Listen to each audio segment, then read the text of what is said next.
Vi vil snakke om proteinsyntese. Enzym helikase åbner DNA-strengen op.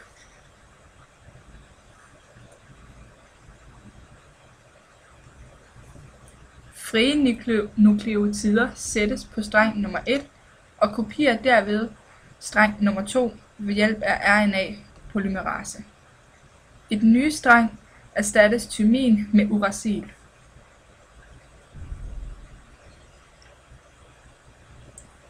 Når de frie nukleotider når terminatorområdet, stoppes processen, og den nydannede RNA-streng river sig fri.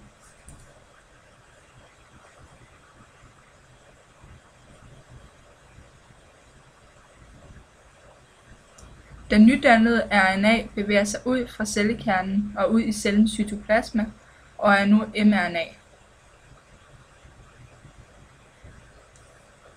mRNA-strengen binder sig nu til et ribosom, og tRNA fastlåser sig til den modsvarende triplet på mRNA-strengen.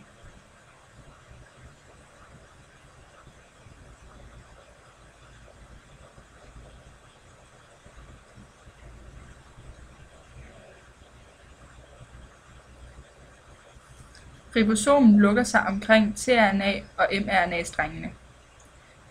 Denne første tRNA-streng starter en aminosyrekæde. En ny tRNA-streng transporterer en aminosyre op til mRNA-strengen og binder en af sine tripletter til mRNA modsvarende triplet. Ribosomen sammenkobler de to aminosyrer.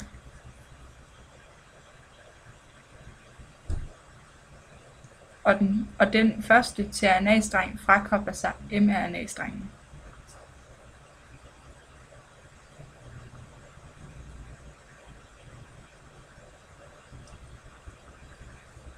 Denne proces gentager sig indtil vi har en lang aminosyrekæde.